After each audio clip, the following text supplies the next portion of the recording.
রাতের অন্ধকারে ফলন্ত আম গাছ কেটে পাচারের অভিযোগ দুষ্কৃতীদের বিরুদ্ধে। গাছের গাড়িকে ঘিরে বিক্ষোভ এলাকাবাসীদের। ঘটনায় চাঞ্চল্য মালদার চাঁচল থানা অলিহন্ডা গ্রাম পঞ্চায়েতে হাতিন্দা গ্রামে। জানা গিয়েছে, বৃহস্পতিবার গভীর রাতে হাতিন্দা লাগোয়া শ্মশানের বাগানে ফলন্ত আম গাছটি কেটে ফেলে দুষ্কৃতীরা। সেই গাছের গুড়িগুলোকে ট্রাক্টরে করে পাচার করে দেওয়া হয় বলে অভিযোগ। এরপরই শুক্রবার গাছটি ক্রেতাকে ধরে বিক্ষোভ দেখান স্থানীয়রা। পঞ্চায়েত প্রধান এবং পঞ্চায়েত সদস্যের মদতে গাছ কাটার অভিযোগ এনেছে স্থানীয়রা। এ নিয়ে অভিযোগ জানানো হবে বন দপ্তরে।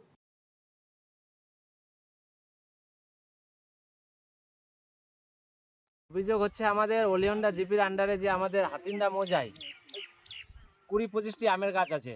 এই আমের গাছের মানুষ ফল খায়, কিন্তু আমের টাইমে আমের সিজনে এখন হঠাৎ দেখছি গাছ কাটা হচ্ছে। কার পারমিশনে কাটা হচ্ছে আমরা ঠিক বুঝতে পারছি না। গাছ কেটে নিয়ে ট্রাক্টর ভরে নিয়ে চলে গেছে অলরেডি। এখন কিছু পরিমাণ গাছের জায়গাটা কোথাকার এটা? এটা অলিহন্ডা জিপির হাতিন্দার অলিহন্ডা জিপির জায়গা। আচ্ছা, সেগুলো কি সরকারি গাছ? তো তাহলে সম্পূর্ণ সরকারি গাছ। তো এটা কারা কাটছে? এখানকার লোকাল মেম্বার। কোন দলের? সিপিএম কংগ্রেস দুই দলেরই আছে। কি নাম তার? রাহেত, তার স্ত্রী এখানকার মেম্বার মহিলা আছে, এবং পূর্ণ দাস। আচ্ছা, ওনার মততেই চলছে গাছ কাটা? ওনার মধ্যে আপনারা তো দেখতে পেলেন, যিনি গাছ কেটেছে উনি তো বললেন ওনার নাম। না, আমরা বন দপ্তরে খোঁজ নিলাম, বন দপ্তর থেকে কোনো পারমিশন নাই। অলিহন্ডা জিপির প্রধানের কাছ থেকে আমরা ফোনে কথা বললাম, অলিহন্ডা জিপির প্রধানও কিছু জানে না এই ব্যাপারে। তাহলে কি এটা রাতের অন্ধকারে কাটা হচ্ছে? রাতের অন্ধকারেই কাটা হয়েছে। এখন দেখেন, আমরা রাতের বেলা দেখলাম সবকিছু ঠিক আছে, ভোরের বেলা থেকে সব মাল নিয়ে চলে গেছে। যদিও গাছটি ক্রয়কারী ব্যক্তি জানিয়েছেন গাছটি কাটার জন্য বন দপ্তরের কোনো অনুমতি তার কাছে নেই, তবে এলাকার পঞ্চায়েত সদস্য গাছটি কাটার অনুমতি দিয়েছেন। সেই মতো টাকাও নিয়েছে বলে দাবি করেছেন ওই ব্যক্তি।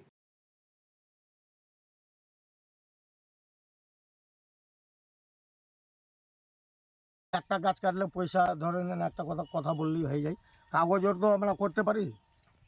এটা কি কাগজপত্র করা হয়েছে? পারমিশন নেওয়া হয়েছে? এটা শোনেন, এটা শ্মশান বলে ওরা বলেছে যে আমরা গ্রামবাসী মনে দিচ্ছি, মানে গাছটা মরা আছে, সেই জন্য আমি বিক্রি করছি, আমরা নিজে কাজে লাগাবো। আম ছিল বলছে আপনি?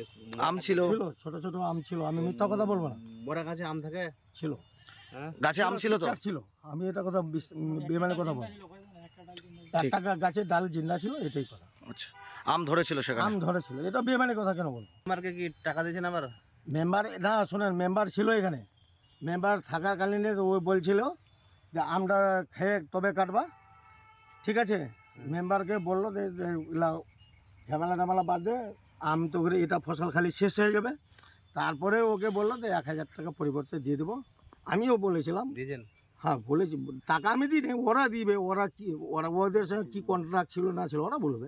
যদিও শ্মশান কমিটির লোকজন টাকা চেয়েছিল বলে দাবি করেছেন পঞ্চায়েত সদস্যের স্বামী।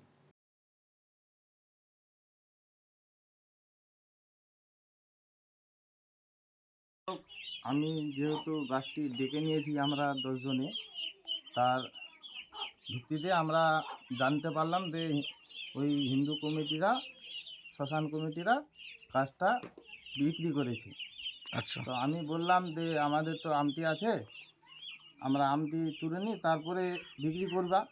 তো ওরা বলল যে আমরা গাছটা এখনই বিক্রি করবো, না হলে গাছটা মরে গেলে পাইকাররা নেবে না। আম ছিল গাছে?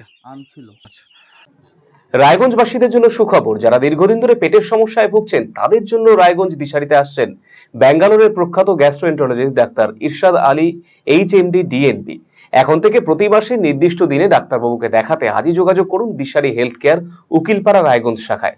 যোগাযোগ করুন 7477785509 এই নম্বরে এবং 7477785512 এই নম্বরে।